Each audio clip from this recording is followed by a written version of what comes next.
Welcome to the final session now on physics. And over the next 40 minutes, we're going to cover work and energy. So work and energy would normally come up as unit 6.3 after you've done unit 6.1 and 6.2, which would have been speed, distance, time, and Newton's laws. And over the past few weeks, you've covered Newton's laws. We've also covered stars and planets, and we've also covered radiation. So this is the last one in the set, really. And work and energy fits right in at the end. So what we're going to cover today is 8 key criteria of learning, and remember, in bold, the bold signifies higher tier. So what we're going to focus on is right at the top. We're going to look at understanding forces and how they act on a moving body, and that when these objects move, they transfer a force. Then we're going to look at the equation to help us understand how to calculate the work, this actual energy that's been transferred, and that work is a measure of transfer of energy. So we have to look at energy being transferred, and not just that, we're then going to look at kinetic energy and potential energy due to gravity. So if we get started, let's have a look at work and force. So when a force moves work, or when a force moves an object, work is done. So anytime an object is moved, you are doing work. So work is a physics term, not just like the work you are doing at home right now. And with work, work has 2 important factors. Those 2 factors are force and direction. And when I say direction, I mean the direction of the force. It has to be in the same direction of the force. So if the force is going to the left, the direction also has to be to the left. And we have a nice simple equation for this, and that's the work done equation, which is W, which stands for work. Be careful, it can sometimes be used for weight as well. But work is a measure of energy transferred, and it has units of joules because energy is measured in joules.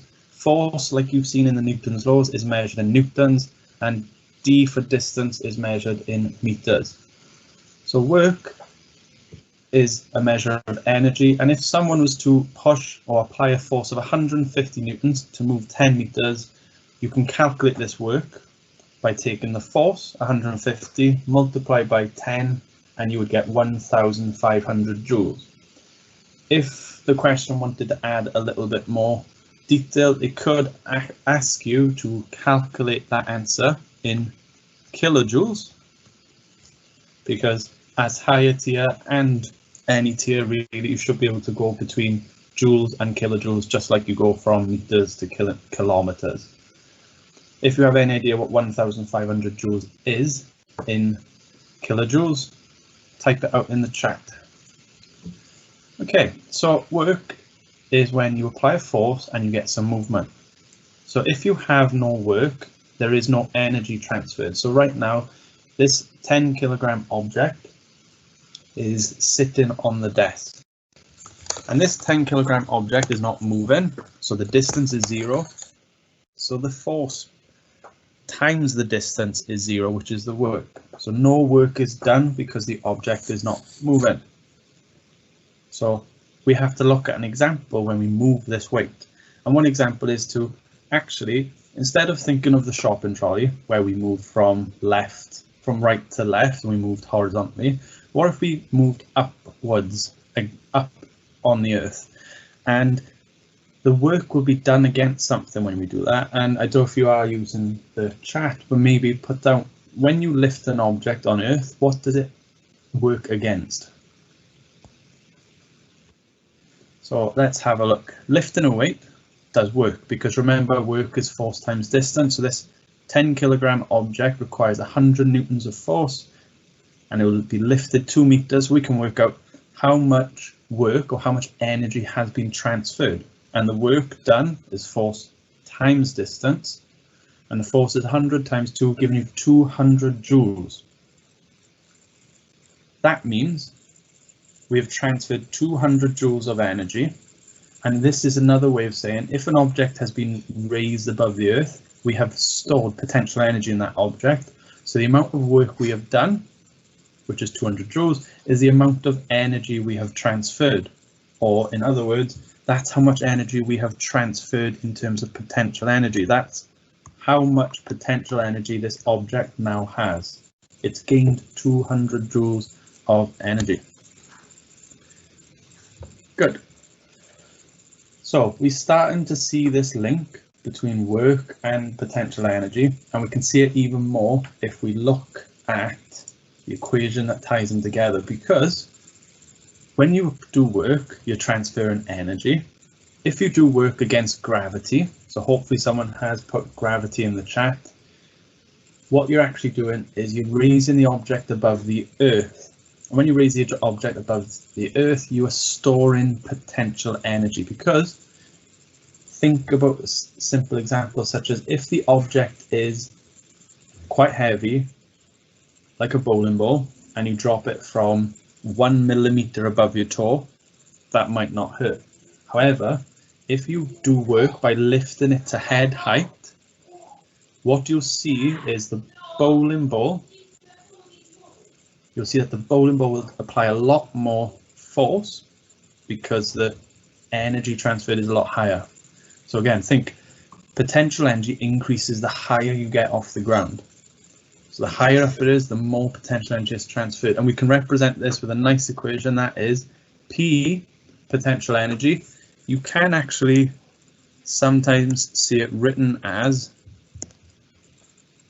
GPE. I have seen it written as GPE before, but P is just fine. So potential energy is mass times gravity times height. And what I mean by gravity, I mean the gravitational field strength. And on Earth, it's always 10. M is mass. Please make sure you check your answers that it's in kilograms, and height is in meters, always meters, to work it out in joules. But don't forget, in this revision session, we'll have to try and separate this by making sure if you were doing higher tier, there's a few more steps, and that is being able to confidently rearrange this equation or to see how it links to other things. So remember back in Newton's laws, when we saw Newton's second law, where force is equal to mass times acceleration, we can find the equation for potential energy from thinking of Newton's second law. Because on Earth, if we were looking at the force of an object because of gravity, we would often just write the object's weight is equal to the person's mass times the gravitational field strength. And remember, right at the start of this PowerPoint, we learned that work, so different W now, is equal to force times distance, FD. Well, instead of writing F, we could write MA. Instead of writing MA, we could actually write work, and work is just mg. And don't forget D. So what we have here is the work is mgd, but in our case, we are talking about an object above Earth, so we don't write D. What we would write is change in height, how high we pick the object up off the floor. So really quickly, quick look at this again. The potential energy equation can actually be found by looking at the work equation, because what you need to know is force can be written as mass times gravity. And if you do that, you would see that work is mass times gravity times distance going up in the sky, or in other words, mass times gravity times that vertical height that we talk about. Good. Let's keep going, and we can look at how, if we store all that energy, what can we do with it? Well, one of the things we can do with it is drop it. So just like that bowling ball example, if we drop the bowling ball, it wouldn't just stay there in the air, it would fall, it would accelerate, and if it accelerates, it could obviously cause damage, but it gains a velocity, or it's moving. And when objects move, they have kinetic energy, and you might have learned in years before that an object that's moving has kinetic energy, and the quicker or the faster it's moving, the more energy it has, which is true. And now in year 11, you would hopefully understand why by looking at this equation.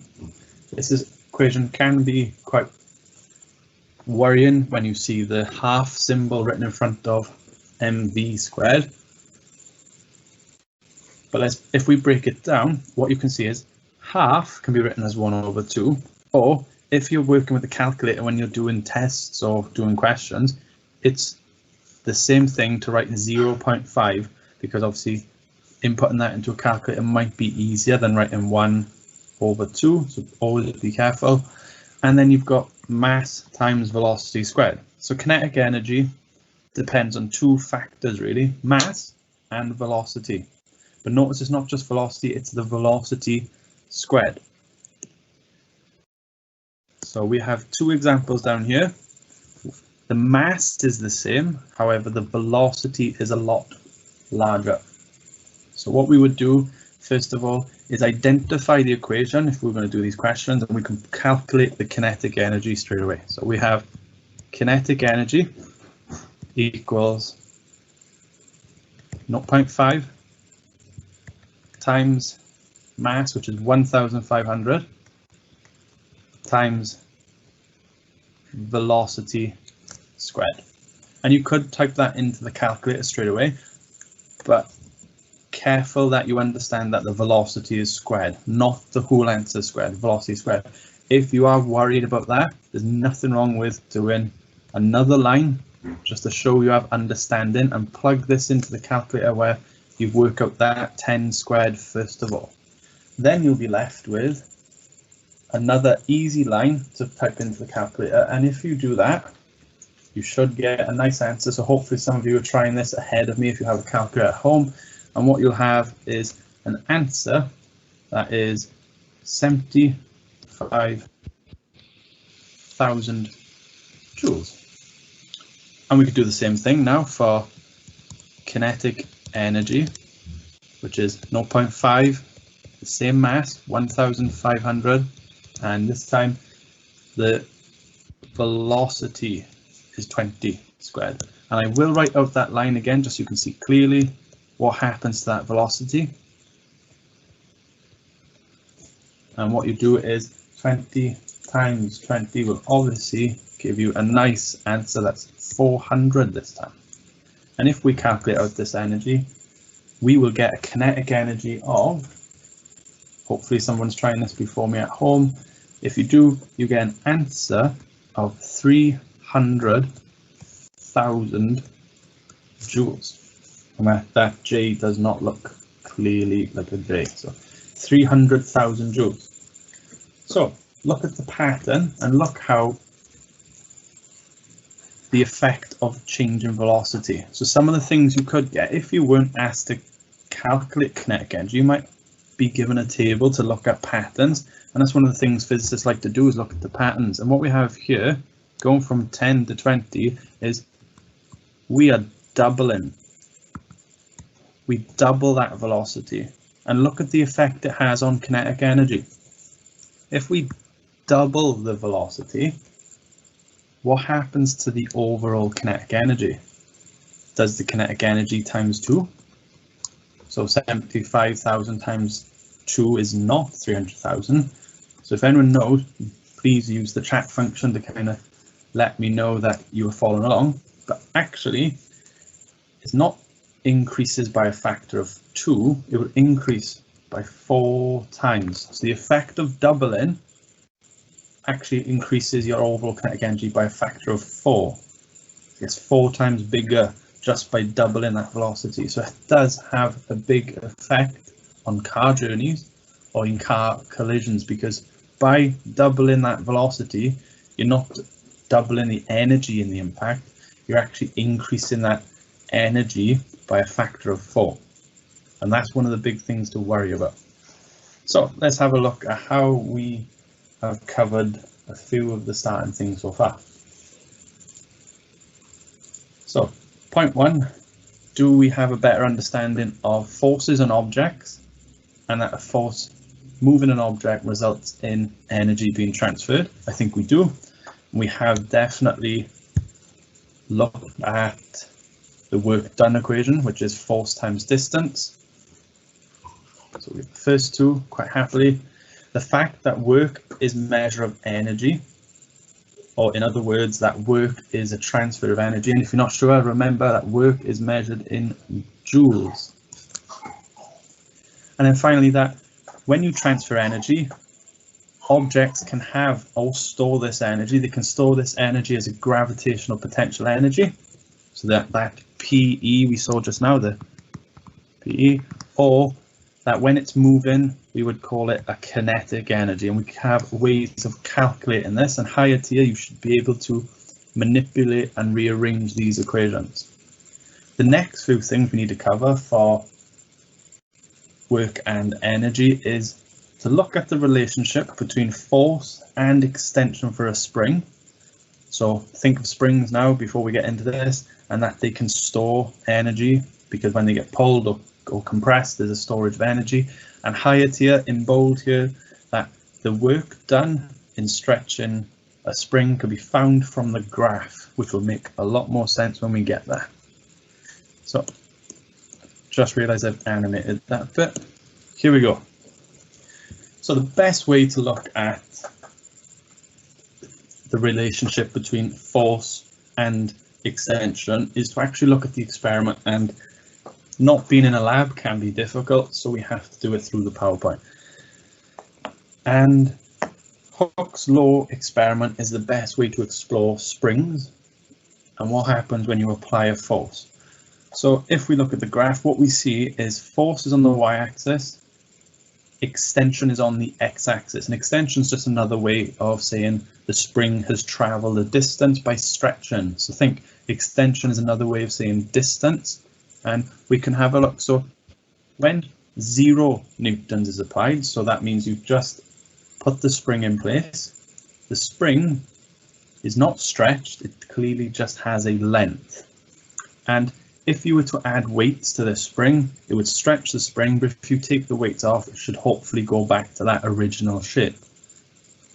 And if we add a low mass, what you'll see is a low force will result in a low extension. So for example, a force of 1 Newton could result in a spring stretching by 1 centimeter. And again, if we go to 2 Newtons, what you'll see is extension increases from 5 to 10. And the same thing again, if I do this all the way through, you'll see that the extension increases as the force increases until we get to the final one, 5 Newtons. And what you see is that results in the largest extension. Notice the extension is measured from the starting length of the spring. So you don't take where the spring was originally, you take it from where it started its stretch, you know how much it's extended by. And look for other patterns while we're here. What we can see is as force increases, the extension increases. So if you do have questions that have graphs, this is one thing to notice, that as the force increases, the extension increases. There's a lot more detail we can add to this because that pattern is clearly a pattern that allows us to plot a line of best fit. And when you plot a line of best fit where all the data points fit it so clearly, we can talk a lot more about it. So this is a good example of a spring obeying Hooke's law. So this spring, what we'd say, is a good spring which obeys Hooke's law because it follows this pattern. And what is this pattern that we talk about? So let's have a look. So Hooke's law is when an object, such as a spring, when the spring is directly proportional to the force, or when the stretching or the extension of that spring is directly proportional to the force. So as you increase the force by 1 rate, the extension will increase at the same rate. So if you double the force, you double the extension. And the equation comes out of this little pattern here. So force is proportional to extension. X is written for extension. And to make an equation, you have to find out what works. So force is equal to kx. So as you can see now on the graph plotted here, what we can see is we have force against extension, and to make this work we have to have the equation which is force is equal to kx, where k is a constant depending on the material. So if you have a stiffer spring, you'd see the slope would get more steeper, and if you have a spring that was less stiff and could stretch more, you'd have a shallower or less steep graph. And look at the graph, what you can see here is we have values for k of 50, 20 and 10, and the units are newtons per meter. So what that means is on the steepest graph, that k is trying to tell you that it requires 50 newtons to result in a stretch of a meter, whereas the less steep one here has a spring constant of 10 newtons per meter, so it requires a lot less force to stretch it the same amount. So the stiffest springs are always found when the graph is steeper. And let's look at a bit more detail. What we know is force is something we're a lot more familiar with now, which is measured in newtons. Extension is measured in meters, and that's why the spring constant is measured in newtons per meter. So hopefully this is clear. Hooke's law, nice straightforward experiment. If I go back one slide really quickly for a moment, questions on Hooke's law can sometimes ask you how to perform the experiment. So hopefully this slide and this PowerPoint will be up on the website so you can run through again. Notice how you increase the mass and measure the extension. Notice how the graph has force on the y-axis when you plot it, and the extension is on the x-axis. That is important because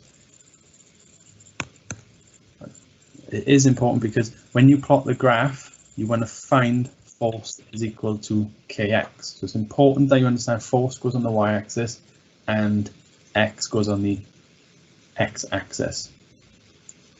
And the final thing, if you're doing higher tier, that bullet point in bold, which is to understand what information you can get from this graph, and that's to do with the work done when stretching a spring. So remember, right at the start of this lesson, work is done when you stretch a spring, or work is done when you move an object by using a force over a distance in the same direction. So think a spring is stretching when a force is applied downwards, and the distance it moves is downwards. So actually work is done when you stretch a spring.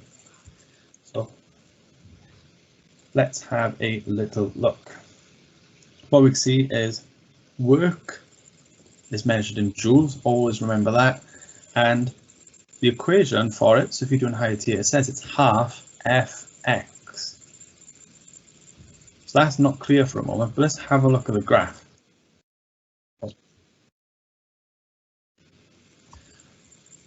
So if we think of this now, guys, the relationship between force and extension for a spring in other systems is really straightforward, because if we stretch a graph, we'll get the information. So if we look at this equation now, work is half Fx. So as a higher tier pupil, you would be expected to know how to apply this to the graph. And if we look, I can draw a triangle on the graph. And by drawing a triangle on the graph, we can see some of this information.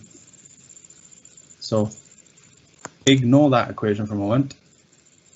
We're just going to work out the area of a triangle. So to work out the area of a triangle, you first need to know the base. Here from across the bottom, the base, we need to know how wide that base is. And straight away you can see that the base has a width of 20, but the label for it would be extension x. And areas of triangles can be calculated by knowing the base and the height. And the height for this triangle here would be 4. And notice the y-axis here is force. So we've got F times X, and the area under this line is a triangle shape. So remember, now you have to do base, that bottom width, times the height. But because it's a triangle, you have to divide by 2. So notice how if it was a rectangle here, it would be fine to just have F times X. However, it's a triangle, so you have to have this half times F times X. And in our example, like this on the screen, we have half times 4 times 20, which is, you can cancel those 4 over 2 to give you 2 times 20, which is 40 joules of energy. And what stands out here is the area under the graph is the same thing as saying the work done to stretch the spring. So if you're sitting higher tier and you get one of these questions that's asking you to calculate the work done when stretching the spring, and the only thing you have available is the graph, please remember this little relationship here to calculate that area under the graph. Okay, and the screen has frozen for a second when I'm trying to switch slides, so hopefully I can change slides in a second. Let's see if this works. Okay, so that was a quick, easy moment. What we've done now in the past 2 minutes is relook at springs and the relationship between force and extension of a spring, and we know a few things. So the few things we've just learned is that Hooke's law is a nice equation that all of us should be able to use, which is force is equal to kx, where F stands for force, K stands for spring constant, X stands for that extension the spring will have when you apply a force. The graph would hopefully obey Hooke's law, and what you would like to see is when you plot F against X, so big summary now, what you'd like to see is when you plot F against X, that straight line is the clear indicator that the spring is obeying Hooke's law. That means that force is directly proportional to extension, so the key word there is directly proportional, which is a good way to describe the behavior observed. And then finally, if it's higher tier, if you're ever asked to work out the work done in stretching the spring, it's the area under that line. So very happy with those 2 moments.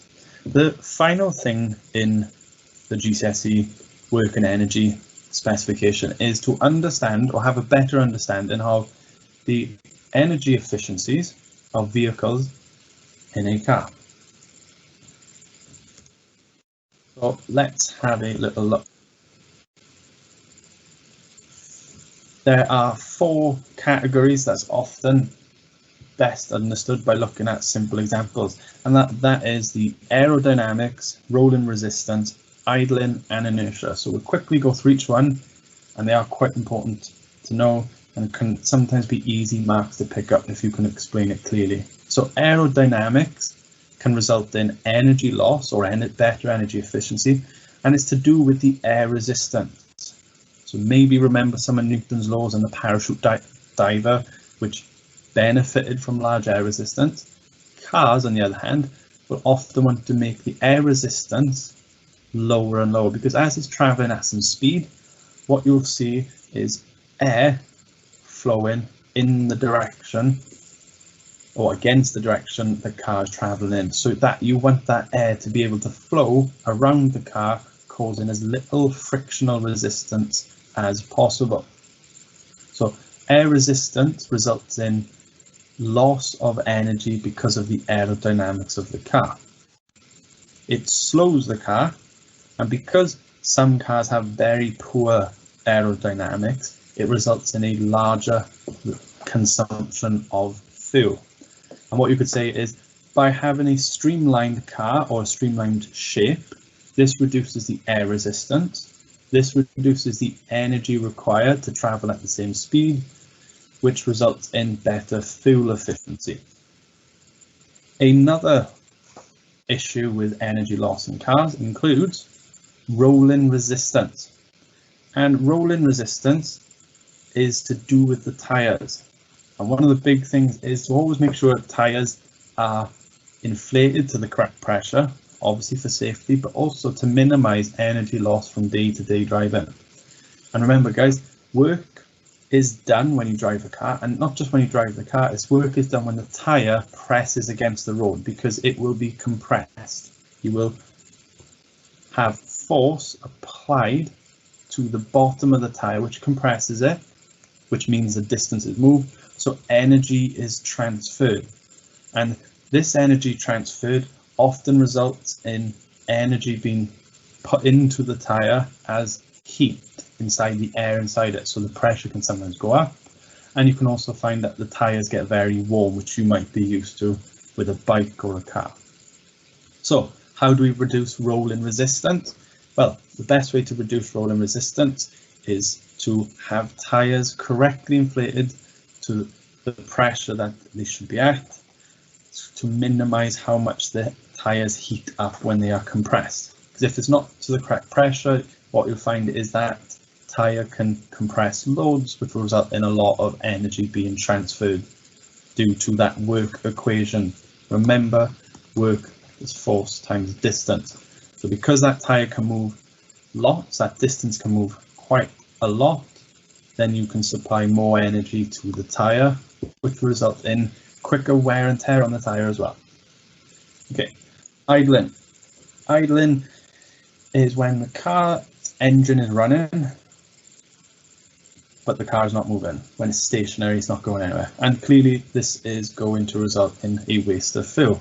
You might even notice your school has tried to reduce this outside the site by getting parents to turn off engines when they drop or collect children, because it is a big energy loss and can be a big polluter. But how do we reduce idling loss? Well, you could say just switch off the engine of the car.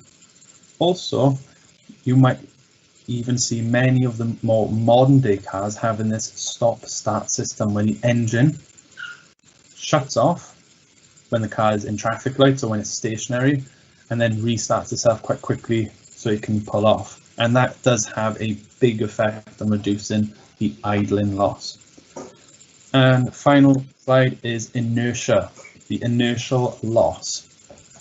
And again, hopefully you can recall some of that Newton's law session from 2 weeks ago, where we talked about inertia being the link between mass, how heavy an object is, and the ability to get it to change direction. So inertia is this measure, is linked to the measure of the mass of a vehicle. So a bigger car requires a lot more force to accelerate than a small car if the mass is smaller. So think about inertial losses to do with the weight and the mass of a car. And to reduce inertial losses, you would want to reduce the mass in your car. So that means don't leave unnecessary items in the car, or to design cars so that they have the smallest mass possible. And that's where you'll see the modern day Formula 1 cars and the much more high-tech ones, and where they design the cars with as little mass as possible and try to use parts like carbon fiber in places instead of the heavy metals such as steel. It's to reduce this inertial loss, because to get it to accelerate requires a lot more force if the mass is a lot higher. Okay, we've just looked at the energy losses of cars. We can also look at the work done in car collisions and how cars have been made safer to reduce the energy during an impact, to make them safer for the user. So one thing to note is, in this animation, what we have is a car that's come in an accident and is stopped very, very quickly. So remember, now when the car's moving, it has kinetic energy, so it has a lot of kinetic energy, and it's going to stop quickly. So that all that energy will be transferred in the form of work. So remember, work is this force times distance. And in this car crash, what you'll notice is the distance is very, very small, because it's hit the object and comes to a stop very quickly. Modern cars have been designed to have something called a crumple zone, and this is very important in understanding how it makes it safer for us, because a crumple zone is there to, as the name says, to crumple or to reduce its size. And as the engine zone crumples, it increases the distance of that collision, because think, if that engine was very rigid and that front was rigid, you wouldn't have a distance at all. It would be a very, very short distance in which user would come to a complete stop. So by having a crumple zone, you increase that distance, which reduces the force on the driver. So that's one of them. So a crumple zone is a good way of reducing the force on impact. Another feature in cars for safety is the airbag, and the airbag is similar again. So think of the collision where the car comes to a stop very quickly, an airbag will inflate very quickly, and as the driver comes into contact, it will deflate. And again, think the difference here with an airbag is that the driver hits the airbag and the airbag deflates from the moment they hit it to the moment they reach the steering wheel, instead of direct contact with the steering wheel. So compare the distances. The distance of the airbag is a lot bigger than the lack of distance of the steering wheel. So by making the distance bigger again, you result in making the force on the driver a lot smaller. So always notice these features because they are there for safety. And after looking at the airbag, the other car safety feature would be the seat belt. And again, think of it's all links to that work done equation. Because again, the car is stopping very quickly. The seat belt acts as an object that stretches when the force is large enough. So as the car collides, the seat belt will stretch during the impact. So it makes the distance of the impact larger. And by making the distance larger, it results in the force being a lot lower on the person. So those three features are the three features in the car. So what we've just seen is the car crashing and how crumple zones help, how airbags help, and how seatbelts help. Notice each time we use the work done equation to explain how they make cars safer. And the key words is making the distance greater, even though the work is the same, it will make the force on the driver less. It's all to do with that work done equation, because by making that distance larger, that force has to get smaller so that the work done is the same. Okay, so that's the whole content. I think we've got another 2 minutes remaining. Hopefully, if you have any questions, we can put them in the chat. If not, we'll go back to this to see if there's any other worries. Have there been any questions in today's session? Yeah, we had one sort of answer earlier on, sir, but I've answered them in the chat. I don't know if you can hear me. Yeah, too loud and clear. Yeah, fantastic. Perfect. Good. Yeah. So I think this is the last session now. So I'm not sure what school everyone's from, but after these, hopefully these will be of use to you. Yeah, and just get some work done over Easter now, kids. Knuckle down, make sure you look over your notes that you've been given by your schools, and you can always replay these videos and others as well from the website, because I understand they're being uploaded. So if you ever want to go back over any of these topics, you can replay them. And yeah, just really good luck, I guess. Myself and Mr. Nettle would like to wish you all the best. Yes, it's just think now it's only 7 weeks after Easter. We're not counting that down yet either, but yeah, 7 weeks, guys, and hopefully everyone gets what they want and hope they get what they deserve as well. The best grade possible. Yeah. Okay. Are there any questions now, kids, that you've got? Any on anything that Mr. Nettle's gone through today, or any other questions you want to fire at us and we'll try and answer them, we're happy to do so. So I'll just hang on because there's a 20-second delay. Yeah, anything really you want to fire our way, we're happy to try and field. I know it's quite an uncertain time at the moment because WJEC are changing a lot of procedures quite regularly. It's difficult for your teachers to keep up, it's difficult for us to keep up. So I'll just wait to see if any questions come through. Yeah, I remember last week someone was asking about applied science and double science. So yeah, just make sure you know exactly what you're setting so you don't revise the wrong thing. Yeah. If you're not sure, just ask your teacher, or obviously maybe check out the WJC site, but you might be confused with that site. Best bet, ask your teacher. Yeah. So last week someone was confused what they were doing. Yeah, and ask, don't feel afraid to email your teachers. I'm sure a lot of you are on Google Classroom at the moment, and you can message your teachers as well, right? But no, there haven't been any questions coming through, sir. So all the best to everyone, and good luck and goodbye. Yeah, it's been a fun 4 weeks, guys. Hope you've enjoyed some of it, maybe all of it, probably not all of it. I'll end it now, sir. Right, bye everyone. Perfect. Bye.